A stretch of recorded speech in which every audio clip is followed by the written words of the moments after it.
What is a product that if people found out how it was made they'd stop buying it? Anyone who enjoys sausage and respects the law should never find out how either are made. Well, I am a butcher and I know exactly what is in sausage, or at least the sausage we make, and it's just like ground pork and spices. You will cut off extra fat off pork chops and make that into sausage. Also bacon is used in it sometimes. Yeah, people are always moaning about sausages. If you buy cheap sausage, you get what you get. If you want a sausage that's made with perfectly normal offcuts of meat, that you have no problem eating normally, pay an extra 50p for your sausages, you cheap buggers. Silk. Bonus story: had a friend who worked briefly in bridal, and was fitting a woman who was boasting how vegan and eco-friendly her wedding was going to be. No one was allowed to wear leather etc., all while wearing her dress with huge amounts of silk on it. ETA, the 17th of July 2020. A lot of people asking if my friend told the bride, so I asked her. No, I didn't. The bride and her friends started making fun of my disability when they thought I wasn't in the room and couldn't hear them. I would have also lost my job if I had lost the sale. Extracting raw silk starts by cultivating the silkworms on mulberry leaves. Once the worms start pupating in their cocoons, these are dissolved in boiling water. Wiki. Whoa. I did not know this. For some reason, this is what's got me most surprised in this thread. What is worse is that the silkworms themselves are no longer capable of surviving without human influence.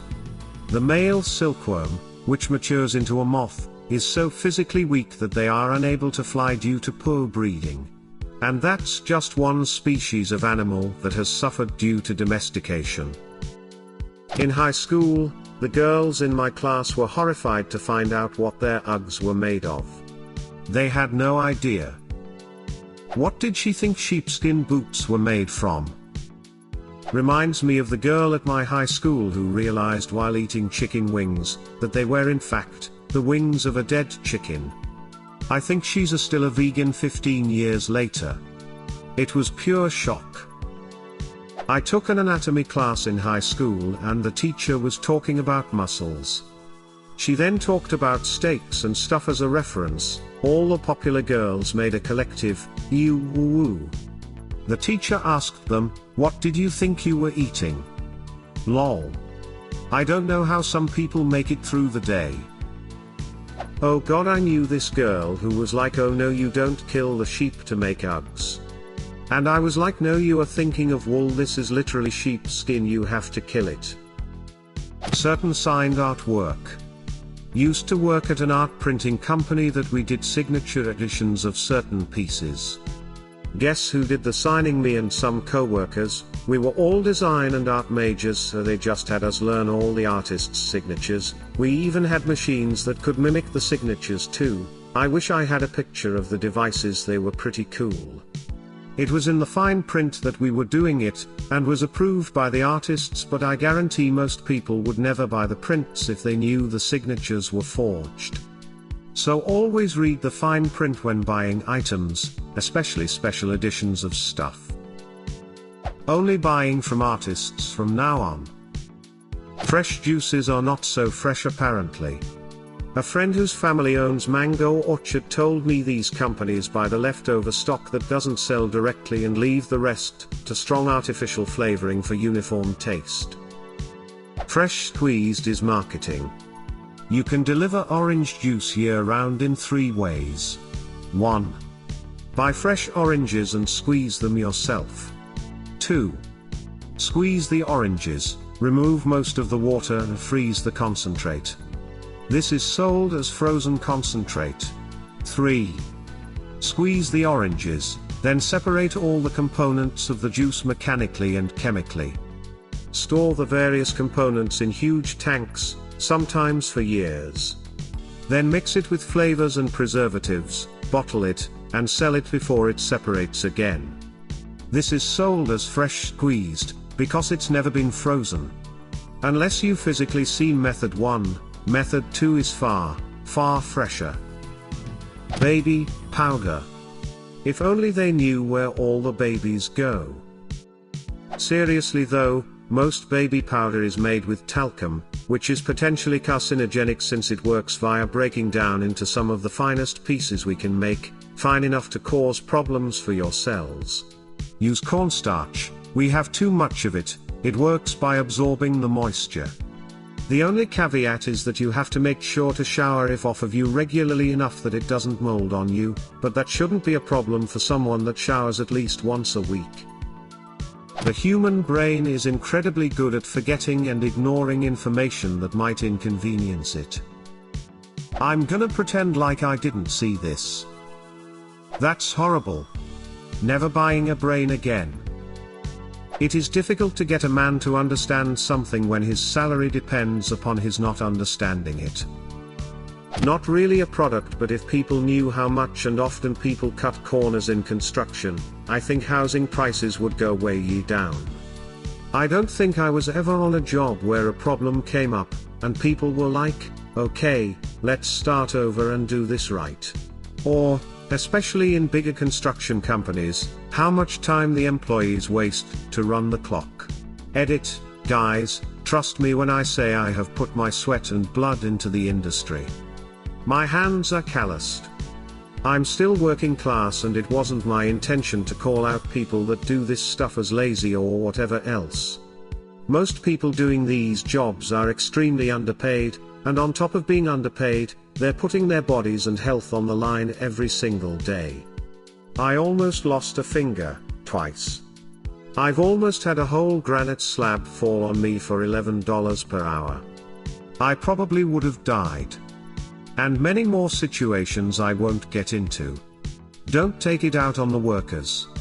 Just try your best to work with a smaller company that isn't working 50 jobs at once and has a supervisor/owner around to watch what's going on. When you buy a used house, you'd be shocked at the corners people cut to make them look sellable. I work at a home improvement retailer. They ask you how to do a project and then disregard what you say if they can do it easier, faster or cheaper. I know the signs of budget flips and budget repairs now. I really don't think there is one. If it's because the ingredients or preparation are disgusting, I think most people are perfectly happy to keep eating/using it because the finished product is fine. If it's a moral reason, I just don't think most people would care enough to stop using or eating whatever the product is. We've known for years that Air Jordans are being made with child labor in sweatshops, and sales haven't dipped one bit due to that. And I don't say this as a cynic. I think we should work to improve conditions for all humanity, but the proportion of consumers who would be bothered enough to stop buying a thing is vanishingly small. I'd imagine if people walked through the sweatshops that produce most of their clothing, they would consider spending a bit more for products made in a more humane way. One of the reasons I think buying ethically made clothing is difficult is the large price difference, at least with the clothes I've seen. Also, many of the shops I've seen with strong ethical values tend to be online, and there are some clothing items that are difficult to buy without trying them on. I want to do better, but the industry doesn't make it easy. Yep. And if you want ethically sourced clothes, you need to be two things: thin and have plenty of money.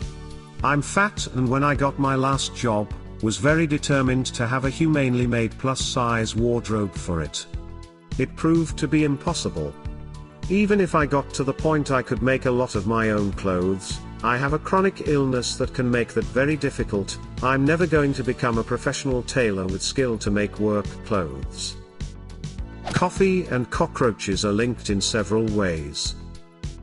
For those who don't know, this happens with coffee because the large piles of coffee beans get infested with cockroaches and, according to Emlyn, it is impossible to remove them completely. So they are simply ground up with the coffee beans. After I found out the story behind the palm plantations for production of palm oil, I made it my personal mission to completely throw it out of my life, and that sh.t is in almost everything you eat. Could you elaborate? I've never heard about this. Palm oil is the biggest reason for massive deforestation around the world. South America and Southeast Asia, Indonesia in particular, are producing the most. There are moratoriums on new palm oil plantations, but companies are skirting that issue by paying individuals to start forest fires, so that the companies can then buy up the land that is no longer a forest. The deforestation is destroying habitat for animals like orangutans and tigers. And all of the burning of the forest is also burning peat. Peat is essentially forest detritus that houses huge amounts of CO2. By burning it, we are quickly releasing all of CO2 into the atmosphere. Worst of all, the plantations are only good for 1 or 2 cycles, then the land is essentially discarded, and new plantations are made. In my opinion, palm oil production is the greatest ecological disaster in history. It is nearly everything, and essentially impossible to avoid. There are so many different names for it, so it can go unnoticed so easily. Even the supposedly sustainable palm oil production is extremely damaging to the environment it is grown in. I want to say sneakers by brands like Nike, who exploit, underpay and abuse their workers, but sadly most people already know how they are made and still buy them. Chocolate produced by child labor. I once read a Twitter thread in Arab Twitter about this. It was widely retweeted. Some people were commenting that at least these children are working. Even though the thread clearly pointed out these kids were kidnapped by cacao gangs, chased and killed if they tried to escape, some people will not stop and will not care and will tell themselves lies and continue about their day. Truth is irrelevant. This reminds me of a documentary series my dad once watched. Garlic. The garlic industry is a hell of a lot darker than most people would think. I don't remember everything, but apparently a lot of Chinese companies that sell to restaurants overseas use prison labor. These inmates have to peel the garlic completely by hand, no tools whatsoever. There were a few inmates missing fingernails. If I recall correctly, one man said that he had a friend who had to resort to using his teeth because he didn't have any nails left. They work unimaginably grueling shifts, in which they have to meet a quota for the day or face consequences. They get paid very little, if anything at all. They all seemed so miserable. The series is titled Rotten. You can find it on Netflix. People always point at Apple for exploiting Chinese labor but don't realize that pretty much every company does the same thing and most of them use the exact same factory as Apple. It's called Foxconn, not Apple. They make everything. What products would you advise people not to buy? Leave a comment, and subscribe to the channel if you want to see more videos like this one.